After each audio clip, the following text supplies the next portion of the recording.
basado en alucinaciones personales. Qué cliché estar sentado aquí, en el estudio de mi casa de estilo toscano, solo y escuchando el ruido de las fuertes lluvias contra las ventanas de cristal. Me recuerda a El Cuervo, de Edgar Allan Poe, solo que no tengo la puerta de la habitación ni el suave sonido de un cuervo para distraerme. Solo la lluvia y el crepitar del cálido fuego de mi chimenea. Una noche de invierno fría y húmeda, era un tiempo inusual en Arizona y aún más inusual encender un fuego además de la calefacción central. Pasé la página de mi libro y me acomodé en mi silla para que la luz iluminara cada centímetro de la página y me evitara el esfuerzo de leer en la oscuridad. No sé por qué leo así, con solo una lámpara en la mesa de noche cerca y un fuego. Supongo que el ambiente es tranquilizador, quizás demasiado. El rugido de los truenos no me inmuta, y los relámpagos que parpadean en el cielo negro añaden unos segundos de iluminación adicional. Por un momento miro la chimenea y veo que el tronco más grande que he colocado está disminuyendo lentamente y las llamas necesitarán ser alimentadas de nuevo pronto, no sea que lea casi en la oscuridad. Con la cantidad de escritura, lectura y dibujo que hago, tiendo a tener una vívida imaginación.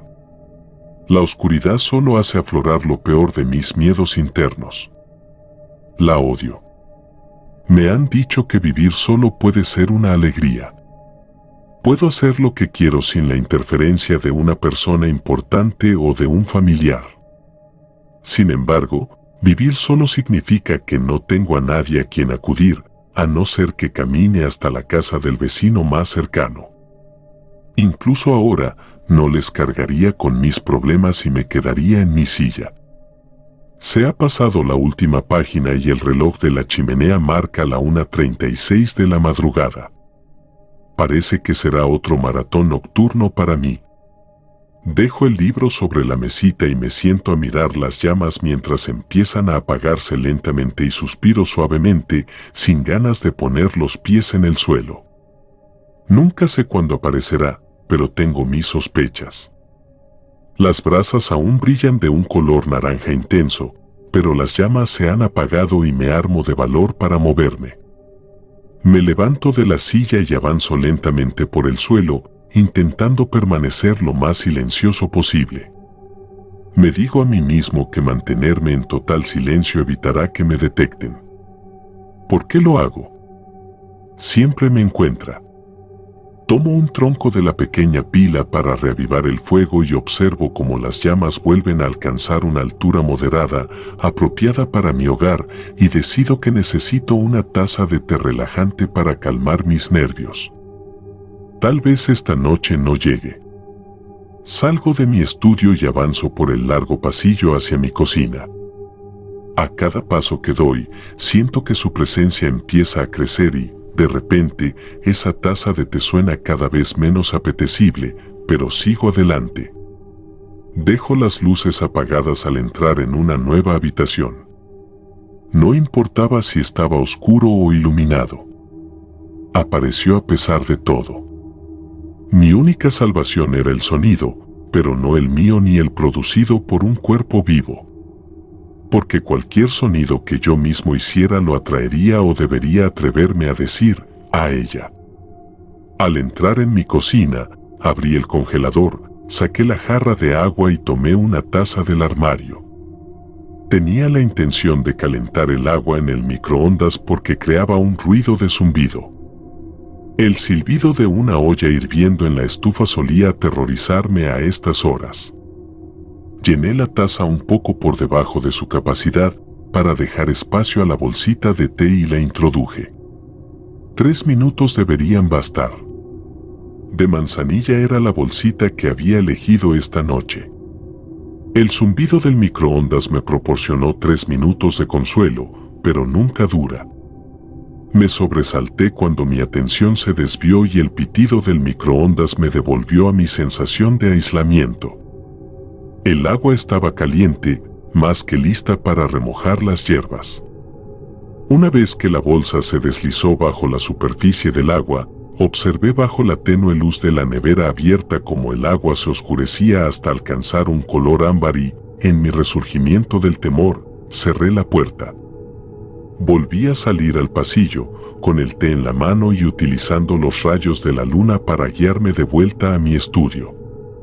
La puerta de mi habitación favorita de la casa estaba a unos pasos. En el momento en que mis dedos tocan el pomo, siento que me observa. Mi mente me dice que mire hacia adelante y entre en el estudio, pero no puedo evitar que mi cabeza gire. Miro por encima del hombro y atravieso el largo pasillo donde me espera la cocina al otro lado. Me quedo sin emoción al ver la silueta de una figura distorsionada que se interpone en la puerta de la cocina. Era ella, como sospechaba. Aunque su presencia me sobresaltaba cuando se acercaba a mí, nunca me asustaba si no se movía. Porque cuando se movía, sabía que había hecho un ruido que la atraía. Contuve la respiración mientras estudiaba su forma. Al igual que antes, sus extremidades estaban dobladas en varias direcciones, retorcidas y rotas en lugares inusuales, no normales para un humano. Su rostro estaba cubierto de sombras, pero sabía lo que había debajo de los mechones de pelo castaño. Solo había visto una vez sus rasgos faciales y deseaba no haberlo hecho. Tenía cuencas, pero ningún rastro de pupila, iris o algo que se pareciera remotamente a un globo ocular. Eran solo huecos vacíos. Su boca era pequeña, delicada y parecida a la de una muñeca. Su nariz estaba centrada y proporcionada. Su piel era de un blanco enfermizo, muy parecido al que se esperaría de una historia de fantasmas. Fue su vestimenta la que me ayudó a determinar que su origen era el de un viejo músico. Un vestido negro hasta los tobillos, un par de zapatos negros de tacón moderado y un pañuelo blanco alrededor del cuello. Nunca sabré cómo perdió los ojos, pero el sonido era su brújula. Los oídos de un músico son sensibles y pueden distinguir la disonancia de los zumbidos, y lo mismo ocurría con el sonido natural, por lo que la bauticé con el nombre de Adagio. Pasó otro momento antes de que girara suavemente el pomo de la puerta, sabiendo que ella no me seguiría. Por ahora. Crucé el estudio con facilidad y puse mi té encima de la chimenea. Tenía que actuar inmediatamente para mantener la paz y limitar mi contacto con el espíritu. Tenía un tocadiscos antiguo y un disco solitario en un rincón del estudio, colocado cerca de mi vasta colección de libros. Después de echar más leña en el fuego, me dediqué a colocar el disco en la bandeja y a alinear la aguja. Era una elegía. En todo caso, esta música calmó a Adagio. Volví a mi silla, con la intención de elegir un nuevo libro. Tal vez otro clásico. Una sinfonía de violines suena de fondo mientras leo la primera línea. Vuelvo a tener una sensación de seguridad, mientras la música aguanta. En el tercer capítulo, siento que los párpados empiezan a caer y el libro se me escapa de las manos. Cae al suelo con un suave golpe, las páginas ahora están dobladas y arrugadas bajo el peso del lomo y la cubierta. Mi cabeza se desploma contra el respaldo de la silla y el sueño me vence. Es en mis sueños donde encuentro el verdadero consuelo. El salto del disco me despertó una hora más tarde y, por pura casualidad, jadeé. En un rincón del estudio apareció ella de nuevo, Adagio.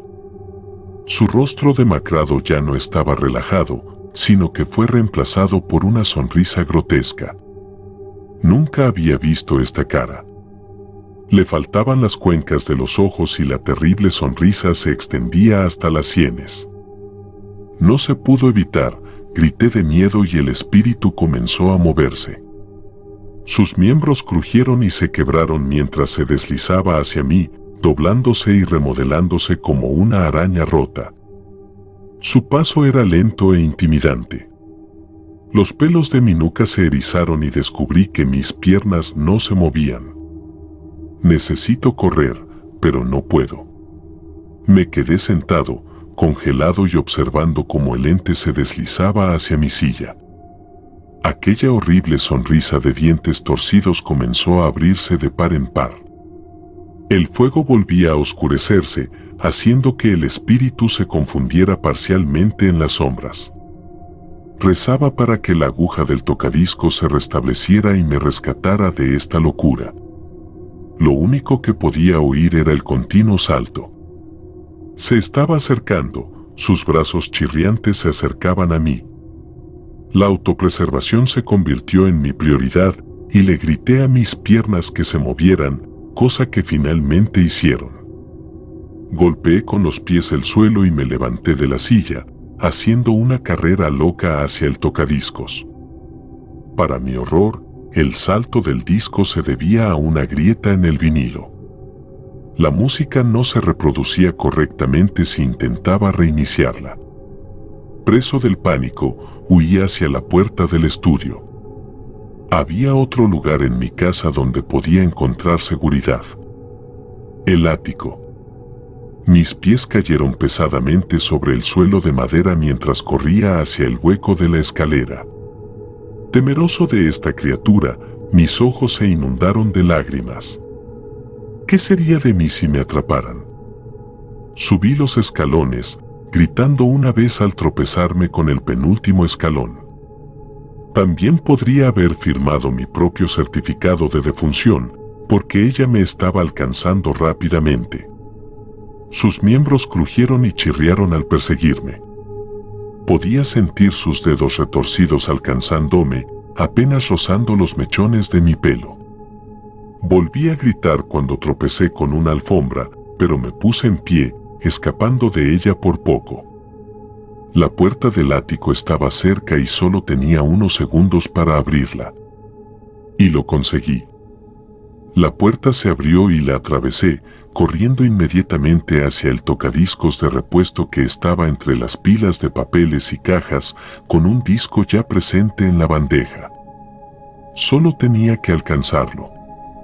Mis manos cayeron sobre el tocadiscos y me apresuré a colocar la aguja, pero me detuve en seco cuando sentí que un par de manos heladas me rodeaban el cuello. Ahora era imposible contener mis gritos. Aquellos dedos retorcidos y rotos me apretaron la garganta y me hicieron girar lentamente para enfrentarme al espantoso espíritu. No pude cerrar los ojos por miedo. Su boca deforme me sonrió y su pútrido aliento me asfixió.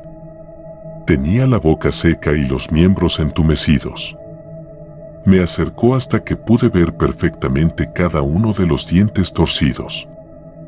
Mis lágrimas fluyeron y mis gritos se apagaron por un momento hasta que sentí el horrendo dolor dentro de la cuenca de mi ojo izquierdo. Grité. Ese mismo ojo cayó en la oscuridad. Mis miembros temblaron y se estremecieron cuando el mismo dolor irrumpió detrás de mi ojo derecho. Ya no podía llorar, pero mi voz seguía resonando en toda la casa mientras me lamentaba. Todo a mi alrededor se oscureció. Me resistí a su agarre, incapaz de ver su grotesca y dentada sonrisa. Mis gritos se atascaron en mi garganta cuando oí una serie de crujidos y roturas y mis brazos y piernas se volvieron inertes. El dolor era abrumador, pero no había terminado. Ya no podía gritar por la conmoción de mi cuerpo roto. Me dejó caer al suelo y pude oír cómo se cernía sobre mí, casi como si estuviera inspeccionando su trabajo. Me cayeron gotas de líquido en la cara y estaba seguro de que era mi sangre la que goteaba de sus labios. Luego pareció desaparecer y yo me quedé tendido en el suelo, ciego e incapacitado. El espeluznante silencio del ático no me reconfortó mucho mientras me acercaba a las puertas de la muerte. Entonces llegó el rasguño de una aguja de un tocadiscos y el suave toque del violín llenó mis oídos, burlándose de mí y recordándome solo mi destino.